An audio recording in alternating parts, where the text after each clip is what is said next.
केलं. जर खऱ्या अर्थानं जर बघितलं तर आपला मूळाधिकार काय? मूळ सृष्टी प्रेमदाता. परमेश्वरानं जेव्हा ही जीव व्यक्तीला आणलेले तेव्हा परमेश्वराची मुळात इच्छा जीवाला काय देण्याचं आहे? ज्ञान देण्याची नाही, प्रेम देण्याची इच्छा आहे. प्रेम देण्याची, सगळ्या जीवाला प्रेम व्हावं असा परमेश्वराचा मूळ सृष्टी हेतू आहे. मूळ सृष्टी प्रेमदाता, ज्ञानाची का दिले? अरे बाबा, तू मूळ सृष्टीला तर प्रेम देणारा होता, मग ज्ञान का दिले? अरे तुला जर प्रेमाची अपेक्षा असेल तर करी माझे म्हणितले. तू जर माझं म्हणितलं केलं तर मी आज सुद्धा तुला प्रेम द्यायला तयार आहे. पण तू जर माझं म्हणितलं करायलाच तयार नाही, म्हणितलं काय करायचं? येत अधीन होई दे. येथून म्हणतले ते की दे, ते अनुसरण. कपडे घेतल्यानंतरच होतं अशा कधी समजू नका.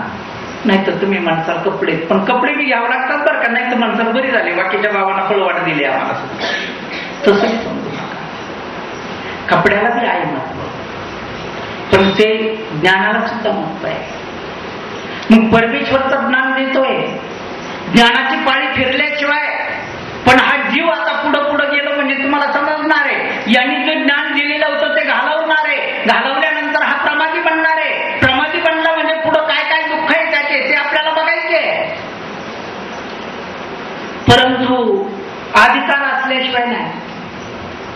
ज्ञान जीवाला दिलं, जीवानं काहीतरी पूर्वजन्मी काहीतरी जोड जोडलेली जर असेल, अनाधिकार जोडलेला असेल, ऐकलं, प्रभवलं नाही, स्थिरावलं नाही. ते स्थिरावलं जर नाही तर ते आचरणामध्ये कसं येणार? आणि आचरण जर केलंच नाही तर उद्धार कसा होणार? मग याकरता प्रथम जी तत्वज्ञान आहे, जी मूळ आपली ज्याला बेसिक स्टँड जे आपण म्हणू, ते स्टँड जर पहिल्यापासून आपलं मजबूत जर असलं धर्माच्या बाबतीत, उद्धरण्याच्या मार्गाला आपण लागलो.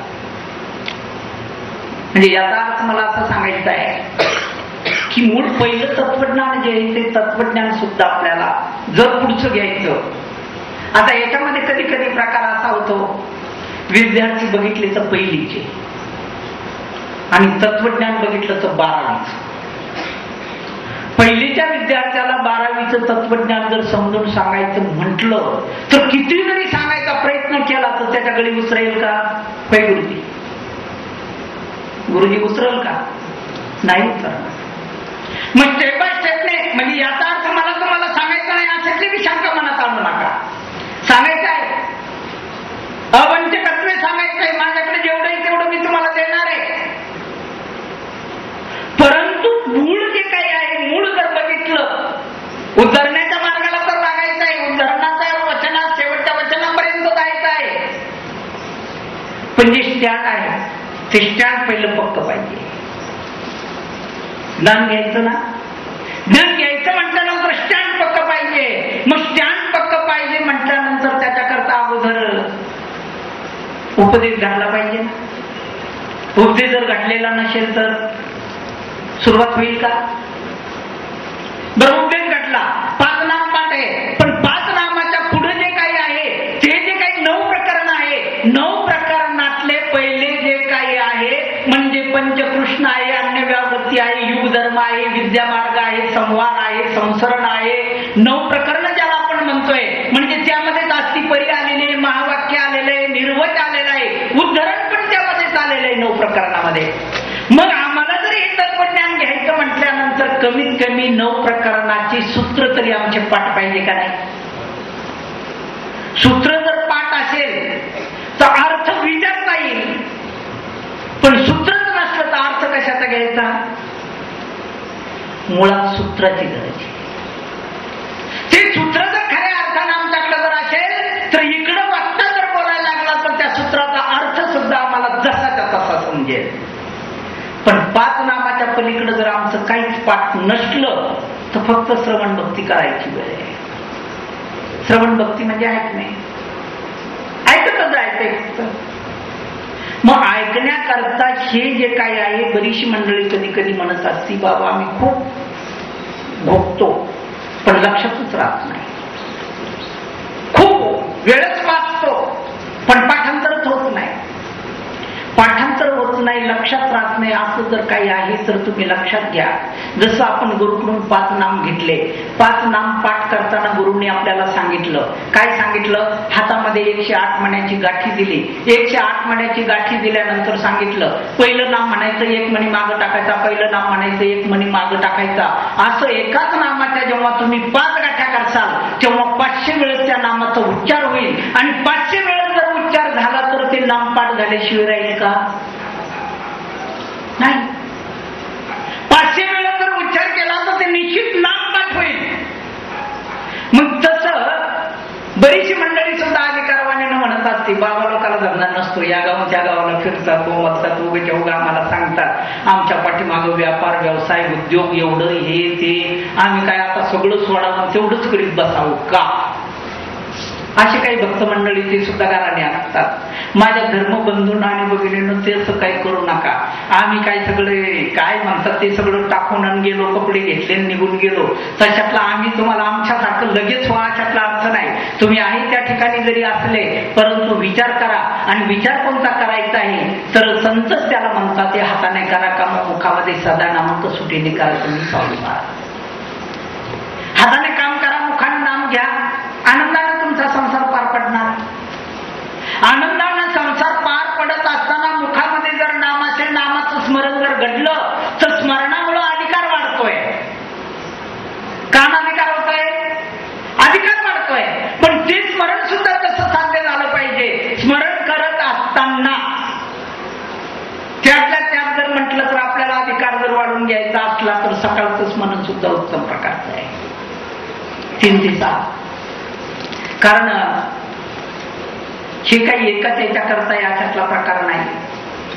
सर्वज्ञ श्रीचक्रधर स्वामीचा मुक्काम डोमेग्रामलाच असताना स्वामी सर्वज्ञ जेव्हा याच्यावरती झोपतात आणि झोपत असल्यानंतर बाईसा ते पादत्राणे जे असतात ते पावलं ते फडक्यामध्ये गुंडाळतात, विशेष कारवानी घालून ठेवती. पश्चात प्राणी गोसाव्याची उपूड होय. स्वामी उठतात. गोसावी किती खाकरती बाईची सद्गुरी होती. खाकरले खोकरले बाईसा जागी झाल्या. उठल्या उठल्या पहिला दंडवत केला. दंडवत केल्यानंतर बाईसा पुढे गेल्या आणि जे दरवाजा लावलेला होता तो दरवाजा उघडला. दरवाजा जेव्हा उघडला तेव्हा सर्वज्ञानं पावलं तर घातलेलेच आहे. स्वामी समोर गेले. समोर गेल्यानंतर 2 हातामध्ये जोरदार शंका धरल्या आणि धरल्यानंतर भट्टोबा सोमरावशीशी करून विसंबले असते. झोपलेले. हिवाळे पावसाळा उन्हाळा असला तर त्यांची झोपण्याची कधी आत कधी बाहेर, पण उमरावशेला. सर्वज्ञांनी जेव्हा वक्षस्थळावरती पाय ठेवला आणि ठेवल्यानंतर आपल्या अंगठ्याने थोडस असं हलवलं.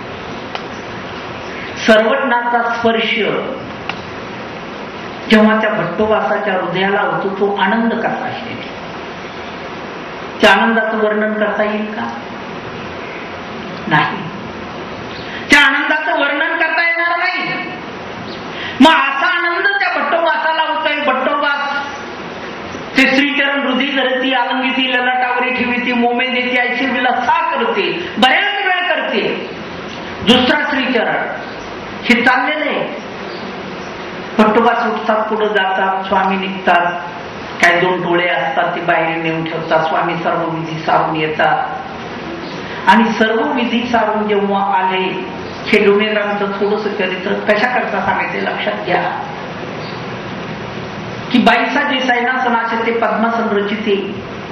सर्वज्ञ येतात, त्या पद्मासनावरती बसतात.